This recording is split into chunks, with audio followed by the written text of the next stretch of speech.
even more. Yeah. I'm just curious about parents. I mean, is it a little scary that you're doing something that parents could, like, say, well, this is great. You're not into drinking drugs or, you know, that probably doesn't sit that well with you, right? When I started out, I got into punk rock, like, heavy into punk rock when I was younger, and my parents were like, oh, you know, he's going through a punk rock phase and anything like that. And then I got into straight edge, which is basically the energy of punk, but with a positive message, and, you know, they thought it was great. Like, my mom, you know, I mean, I drank a couple times and stuff, but my mom thought it was great that I was, you know, taking a stand against drinking and against drugs.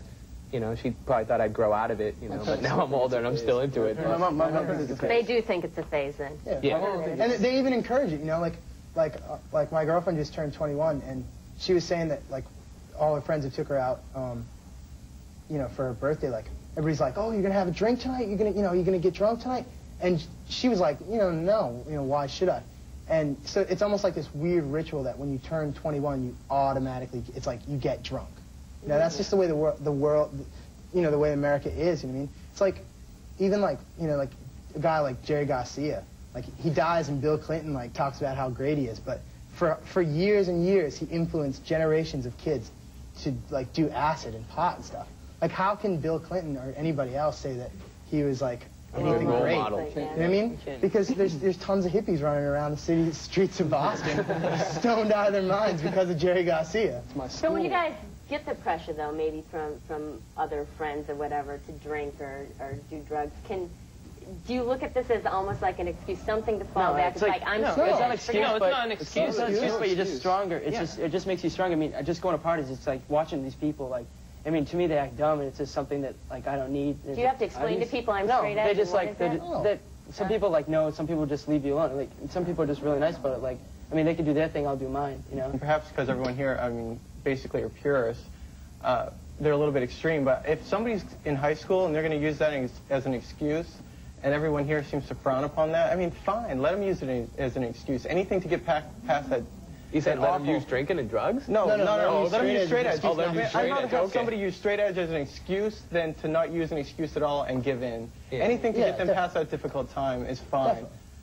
I think definitely, okay. especially in high school, because high school kids are the worst. High school kids are brutal, and they'll get on you, and they won't let off until you grab that alcohol, or you grab the drugs, you just do whatever they want you to do. And if you have to use something as an excuse because you don't want to do that, that's fine. That's more power to you.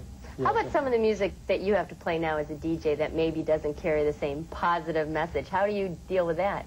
I mean, I get to play a lot of music I like, and I get to play a lot of music that has a positive message, but sometimes, you know, something doesn't have a positive message, and I mean, you can respect something that isn't what you are for having good qualities. Like, if there's a song I'm playing about going out and getting drunk, I mean, I don't have to necessarily love the lyrics, but I may like the guitar or the bass or the drums or just something about it. I may like the hook or whatever. You guys agree with that?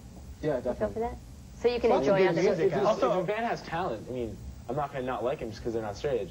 Like, I listen to a lot of bands that aren't straight edge, and I mean, if they're talented, that's what I like. But How about if their message is like total opposites? then I make fun You of don't it. promote But their if message. Sometimes it's funny, you know. I mean, you can listen to the Ghetto Boys. It's all right.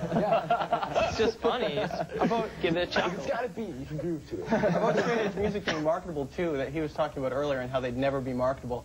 I remember listening, you know, as a kid, I was sitting around listening to the Gorilla Biscuits going, man, we'll never hear this stuff on the radio. But now you get Civ, who, you know, has his own band now. But Civ doesn't have that same message. But it's, you know, it's the same thing, though. It just proves that there are things that are marketable now that you never thought would be marketable. Anything could be marketable. And, I mean, the Melvins are on a big label. I could go work for a record company tomorrow, you know. I could get a job there, and I could go 10-yard fight. And you can hire these guys. Yeah, but that's exactly how that happened. 10-yard fight Buzz The guy who did it, you know, it works for Atlantic Records. The music may be marketable, but morals aren't marketable. People will not take to the morals of not drinking, not doing. They'll say, "Oh man, that's great. You don't drink, you don't do drugs. I admire you." And it's like, then why do you do it? You know, if you admire me, everyone always says, "Oh, I admire you. Don't drink and do drugs." Thing anyway.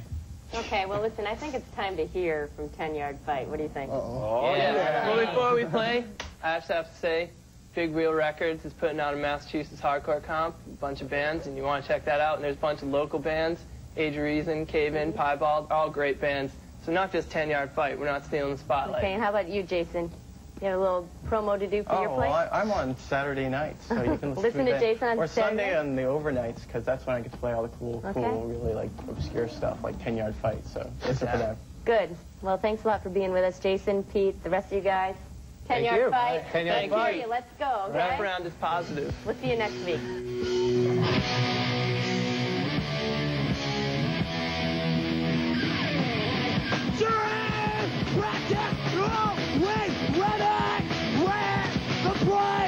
Strong, red, steady, he breaks the ring, we tear them apart, but when they count it, you lost your heart, but you had tight grip on the ball, they tried to tackle you, you would not fall, but when they count it, you lost your grip, Neil was dry, but you still slipped.